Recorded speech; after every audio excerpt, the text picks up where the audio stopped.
कानूनी कुमार एमएलए अपने ऑफिस में समाचार पत्र, पत्रिकाओं और रिपोर्टों का एक ढेर लिए बैठे। देश की चिंताओं से उनकी देह स्थूल हो गई और सदैव देशद्रोह की फिक्र में पड़े रहते।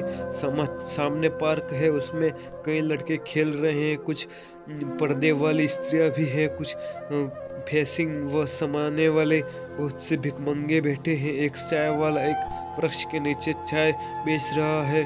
कानूनी कुमार, आप देश की दशा कितनी खराब होती चली जाती है, गवर्नमेंट कुछ नहीं करती। खाना और मौज उड़ाना उसका काम है। पार्क की ओर देखकर आह कोमल सिगरेट पी रहे हैं। शौक कोई नहीं करता, कोई उसको रोकने की कोशिश भी नहीं करता। तंबाकू कितनी जहरीली चीज है, बालकों को इससे कितनी हानि होती है, यह कोई नहीं जानता। तंबाकू की रिपोर्ट देखकर वो रोंगटे खड़े हो जाते हैं। जितने बालक अपराधी होते हैं उनमें से 75% सिगरेट बाज होते हैं। बड़ी संख्या दशा है, हम क्या करें, लाखों इस पीछे, दो कोई सुनता नहीं। इसको कानून होना चाहिए, नहीं तो अनर्थ हो जाएगा। कागज नोट करता है, तंबाकू बहिष्कार बिल पेश करूंगा। कौंसिल खुलते ही यह बिल पेश कर देना चाहिए। के बाद फिर पार्क की ओर ताकता और पहरेदार महिला को घास पर बैठे देखकर लंबी सांस लेता है। गजब है, कितना घोर अन्याय, कितना पाशविक व्यवहार है। कोमल लांगी सुंदरिया चादर में लिपटी हुई कितनी भद्दी, कितनी फुलहड़ मालूम होती है। अभी तो देश का यह हाल हो रहा है। रिपोर्ट देखकर स्त्रियों की मृत्यु संख्या बढ़ रही है।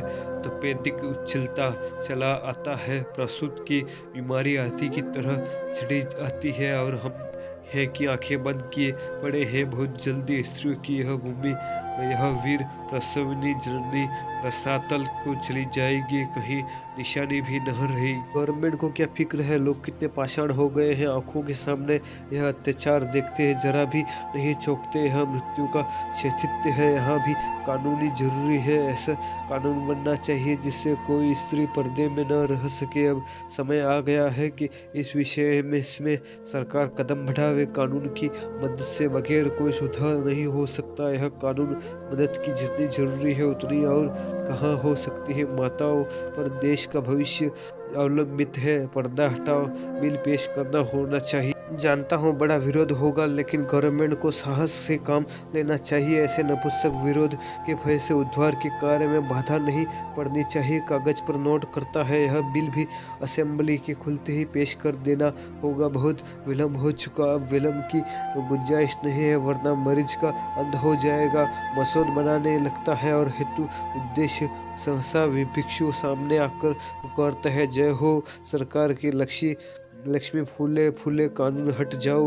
ये सुअर कोई काम क्यों नहीं करता। एक बड़ा धर्म होगा, सरकार हमारे भूख की आंखें तले अंधेरा। कानून चुप करो, सुअर हट जाओ सामने से, अभी निकल जाओ, बहुत दूर निकल जाओ। मसौद छोड़कर फिर आप इस ऋषियों की भूमि आज भिक्षुओं की भूमि हो रही है। जहाँ देखिए वहाँ रेवड़ी की रेवड़ी और दल के दल भिखारी। यह गवर्नमेंट की लापरवाही की बरकत है। इंग्लैंड में कोई भिक्षु भीख नहीं मांगा कर सकता, पुलिस पकड़कर काल कोठरी में बंद कर दे।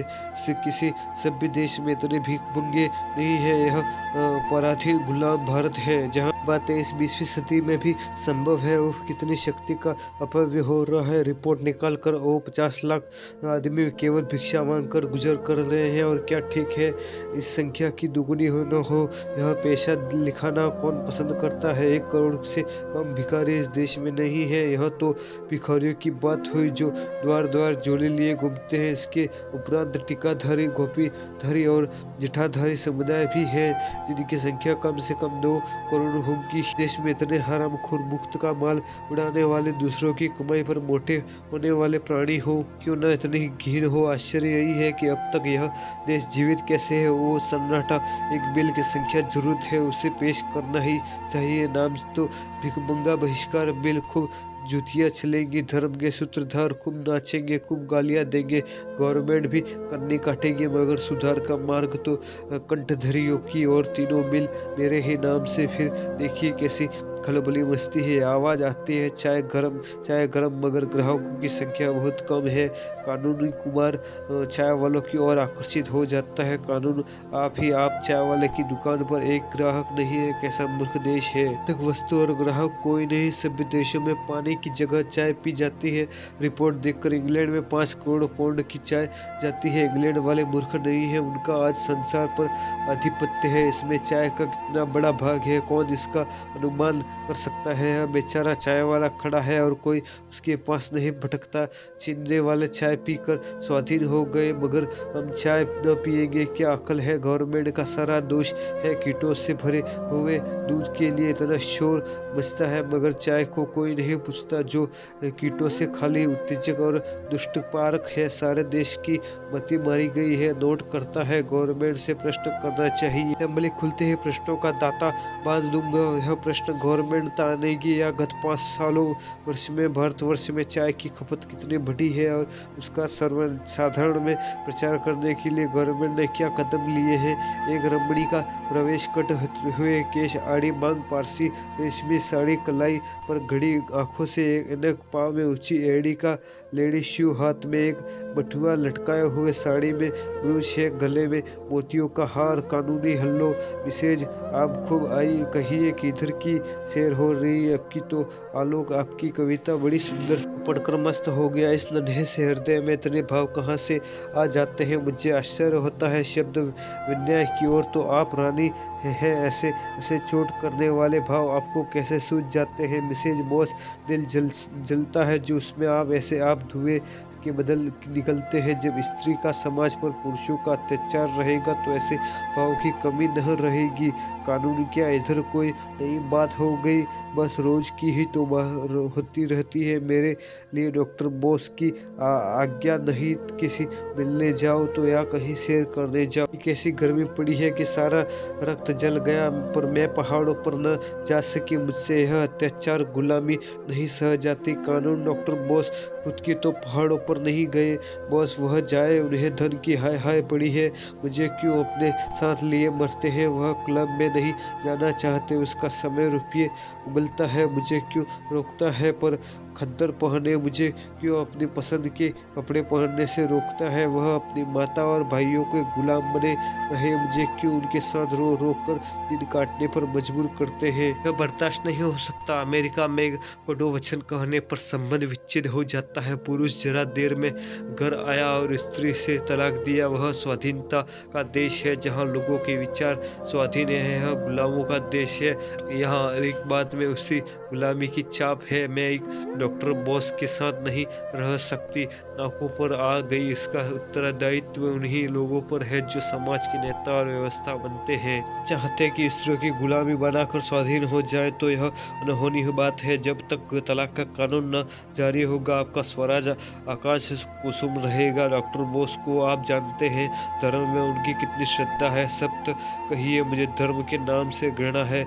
इसी धर्म ने स्त्री जाति को पुरुष की दासी बना दिया है। मेरा बस चले तो मैं सारे धर्म की पोथियों को उठाकर परनेल में फेंक दूं। मिसेज एयर का प्रवेश, गोरा रंग, ऊंचा कद, ऊंचा ग्राउंड ओल, हांडी सी टोपी, आंखों में ऐनक और चेहरे पर पाउडर, गालों और होठों पर सुर्ख पेंट, रेशमी जुराए और ऊंची एड़ी के जूते। हाथ बढ़ाकर, हेलो मिसेज एयर, आपको आई, कहिए इधर की सैर हो। और आलोक में आपका लेख अत्यंत सुंदर था, तो पढ़कर दंग रह गया। मिसेज एयर मिसेज बोस की ओर उसका कर दंग हो गई और कहीं कुछ हर स्त्री अपना कलेजा निकाल कर रख दे, लेकिन पुरुषों का दिल न पसीजेगा। बहुत सत्य, बिल्कुल सत्य एयर, मगर इस पुरुष का राज बहुत जल्द अंत हुआ आता है। स्त्री अब कैद में नहीं रह सकती कि मिसेज एयर की सूरत में देखना नहीं चाहती। मिसेज बोस मुंह फेर लेती है। उन्होंने मुस्कुराकर, मिसेज एयर तो खूबसूरत आदमी है। लेडी एयर, उनकी सूरत उन्हें मुबारक रहे। मैं खूबसूरत पराधीन नहीं चाहती, बदसूरत स्वाधीनता चाहती हूँ। पर मुझे आपकी जबरदस्ती पहाड़ पर ले गए, वहाँ की शीतलहर मुझे नहीं सही जाती। कितनी कहा कि मुझे मत ले जाओ, मगर किसी तरह न माने। मैं किसी के पीछे पीछे कुतिया की तरह नहीं चलना चाहती। मिसेज बॉस उठकर खिड़की के पास चली जाती है। कानूनी, अब मुझे मालूम हो गया कि तलाक का बिल असेंबली में पेश करना पड़ेगा। खैर आपको मालूम तो हुआ मगर शायद कामयाब में नहीं। कानून मिसेज एयर आपकी छुट्टियों के बाद ही यह बिल पेश होगा और धूमधाम के साथ ऐश होगा। बेशक पुरुषों का अत्याचार बढ़ रहा है, जिस प्रथा का विरोध आप दोनों महिलाएं कर रही हैं वह अवश्य हिंदू समाज के लिए घातक है। अगर हमें सभ्य बनना है तो सभ्य देशों के पदचिन्हों पर चलना पड़ेगा। धर्म के ठेकेदार चिल्ल मचाएंगे और कोई परवाह नहीं, उनकी खबर लेना आप दोनों महिलाओं का काम होगा। ऐसा बनाना कि मुंह न दिखा सके। लेडी एयर पेशगी धन्यवाद देती है, हाथ मिलाकर चली जाती है। मिसेज बॉस खिड़की से आकर आज इसके घर में ई का चिराग जलेगा, यहाँ से सीधे बॉस के पास गई होगी। मैं भी जाती हूँ, चली जाती है। कानून कुमार कानून की किताब उठाकर उसमें से तलाक की व्यवस्था देखने लगता है कि मिस्टर आचार्य आते हैं और मुंह साफ कर एक आंख पर ऐनक खाली हाथे वह शर्ट निकाल कर उन्हीं मोजे पर लंबे बूट, पीछे एक टेरियर और कुत्ता भी है। हेलो मिसेज आचार्य, आप खूब आए। आज किधर की सैर हो रही है? होटल का क्या हाल है? आचार्य कुत्ते की मौज मत मर रहा है। इतनी बढ़िया होटल, भोजन, इतना साफ सुथरा मकान, ऐसी रोशनी, इतना आराम, फिर भी मेहमानों का दुर्भिक्ष समझ में नहीं आता। अब कितना खर्च घटाओ इन दामों पर। अलग अलग मोटा खाना भी नसीब नहीं हो सकता, उस पर सारे जमाने की झंझट, कभी नौकर का रोना, कभी दूध वाले का रोना, कभी धोबी का रोना, कभी मेहनत का रोना। यहाँ सारे जंजाल से मुक्ति हो जाती है, फिर भी आधे कमरा खाली पड़े रहे हैं। उन्होंने यह तो आपने बुरी खबर सुनाई आचार्य। पश्चिम में क्यों इतना सुख और शांति है? क्यों इतना प्रकाश और धन है? क्यों इतनी स्वाधीनता और बल है? इन्हीं होटलों के प्रसाद से होटल पश्चिमी गौरव का मुख्य अंग है, पश्चिमी सभ्यता का प्राण है। अगर आप भारत को उन्नति के शिखर पर देखना चाहते हैं तो होटल जीवन का प्रचार कीजिए, इसके सिवा दूसरा उपाय नहीं है। जब तक छोटी छोटी घरेलू चिंताओं से मुक्त न हो जाएंगे आप उन्नति कर नहीं सकते। राजो रईसों की अलग घरों में रहने नहीं दीजिए, वह एक जगह 10 खर्च कर सकते हैं। मध्यम श्रेणियों के लिए होटल के प्रचार में ही सब कुछ है। हम अपने सारे मेहमानों की फिक्र अपने सिर लेने को तैयार हैं, फिर भी जनता की आंखें नहीं खुलती। इन मूर्खों की आंखें वक्त तक नहीं खुलेगी जब तक कानून न बन जाए। कानूनी गंभीर भाव से हाँ, मैं सोच रहा हूँ जरूर कानून से मदद लेनी चाहिए। एक ऐसा कानून बन जाए कि जिन लोगों की आय 500 से कम हो होटलों में रहे। क्यों? अगर यह कानून बनवा दे तो आने वाला संतान आपको अपना मुक्तिदाता समझेगा। आप एक कदम में देश को 500 वर्ष की मंजिल तक तरा कर देंगे। कानून हो तो अब कि यह कानून भी असेंबली खुलते ही पेश कर दूंगा। बड़ा शोर मचेगा, लोग देशद्रोही और जाने क्या क्या कहेंगे, पर इसके लिए तैयार हो। कितना दुख होता है जब लोगों को अहीर के द्वारा लुटिया लिए खड़ा देखता हूँ। स्त्रियों का जीवन तो नरक तुल्य हो रहा है। सुबह से 10-12 बजे रात तक घर में धंधों से फुर्सत नहीं। कभी बर्तन मांजे, कभी भोजन बनाए, कभी झाड़ू लगाओ। स्वास्थ्य के कैसे बने, जीवन कैसे सुखी हो, शेर कैसे जीवन के आमोद प्रमोद का आनंद कैसे उठावे, अध्ययन की कैसे करें। अपने खूब कहा कदम में 500 सालों की मंजिल पूरी हुई जाती है। आचार्य तो अब की बिल पेश कर दीजिए। कानून अवश्य। आचार्य हाथ मिलाकर चला जाता है। कानून कुमार खिड़की के सामने खड़ा होकर होटल प्रचार बिल का मनसुविदा सोच रहा है। सहसा पार्क में एक स्त्री सामने से गुजरती है। एक बच्चा है, 2 बच्चे पीछे चल रहे हैं और उदय के उभार से मालूम होता है कि गर्भवती है। उसका क्रूश शरीर पीला और मुख बंद गति देखकर अनुमान होता है कि उसका स्वास्थ्य बिगड़ा हुआ है और इस भार का वहन करना उसे कष्टप्रद है। कानून कुमार, आप समाज का, एक इस देश का और इस जीवन का सत्यानाश हो जहाँ रमणियों को केवल बच्चा जनने की मशीन समझा है जाता है। इस बेचारी को जीवन का क्या सुख, कितने ही क्यों बहने। 32 से 35 की अवस्था में, जबकि वास्तव में जीवन को सुखी होना चाहिए, वर्ण होकर संसार यात्रा समाप्त कर देते हैं। हाँ भारत, यह विपत्ति तेरे सिर पे कब टलेगी? संसार में ऐसे ऐसे पाषाण हृदय मनुष्य पड़े हुए हैं जिन्हें इस दुखदायिनी को जरा भर भी दया नहीं आती। ऐसे अंधे, ऐसे पाषाण, ऐसे पाखंडी समाज को जो स्त्री को अपनी वासनाओं की वेदी व बलिदान करता है, कानून के सिवा और किस विधि को संकेत किया जाए और कोई उपाय भी नहीं है। हत्या का जो दंड है वही दंड ऐसे मनुष्यों को मिलना चाहिए। मुबारक हो वह दिन जब भारत में इस नाशीन प्रथा का अंत हो जाएगा। स्त्री मरण, बच्चों का मरण और जिस समाज का जीवन ऐसे संतानों पर आधारित हो उसका मरण, ऐसे बदमाशों को क्यों दंड मिला जाए। कितने अंधे लोगों हैं, बेकारी का यह हाल ही भरपेट, किसी को रोटियां नहीं मिलती, बच्चों को दूध स्वप्न में भी नहीं मिलता और ये अंधे हैं कि बच्चों पर अपने पैदा करते जाते हैं। निग्रह बिल जितना जरूरी है इस देश को उतनी और किसी कानून की नहीं। असेंबली खुलते ही यह बिल भी पेश करूंगा, प्रलय हो जाए यह जानता हूँ, पर और उपाय भी क्या है। 2 बच्चों से ज़्यादा जिनके हो उसके कम से कम 5 वर्ष की कैद, उससे 5 महीने से कम काल कुठरी न हो, इनकी आमदनी 100 रुपये से कम हो, उसे संतोष प्रत्यधिकार ही न मिले हो। हान में बिल के बाद ही अवस्था का आनंद लेकर कितना सुखमय जीवन हो जाएगा। अभी यह रहे कि एक संतान के बाद कम से कम 7 वर्ष तक दूसरी संतान न आए, तब देश में सुख और संतोष का साम्राज्य होगा। तब स्त्री और बच्चों के मुंह पर खून की सुर्खी नजर आएगी। जब तक हाथ पांव और मजबूत दिल और जिगर के पुरुष उत्पन्न होंगे। मैसेज कानून कुमार का प्रवेश। कानून कुमार जल्दी से रिपोर्ट और पत्रों को समेट लेता है और एक उपन्यास खोलकर बैठ जाता है। क्या कर रहे हो? वही धुन कानून उपाध्याय बढ़ रहा हूँ। विशेष तुम सारी दुनिया के लिए कानून बनाते हो, एक कानून मेरे लिए भी बना दो। इससे देश का कितना बड़ा उपकार होगा, जो उतना किसी कानून से न होगा। तुम्हारा नाम अमर हो जाएगा और घर घर तुम्हारी पूजा होगी। कानून, अगर तुम्हारा ख्याल है कि मैं नाम और यश के लिए देश की सेवा कर रहा हूँ तो तुम्हें यह कहना पड़ेगा कि तुमने मुझे रत्ती भर भी नहीं समझा। मिसेज, नाम के लिए काम कोई बुरा काम नहीं है। तुम्हें यश की आकांक्षा हो तो मैं उसकी निंदा करूंगी, भूलकर भी मैं नहीं। तुम्हें एक ऐसी तकदीर बता दूंगी जिससे तुम इतना यश मिलेगा कि तुम जागोगे और फूलों की इतनी वर्षा होगी कि तुम उसके नीचे दब जाओगे। गले में इतने हार पड़ेंगे कि तुम गर्दन सीधा न कर सकोगे। कानून उत्सुकता से छिपाकर कोई मजाक नहीं बात होगी। देखिए, मैंने मिन्नी करने वाले आदमी के लिए इससे बड़ी दूसरी बाधा नहीं है।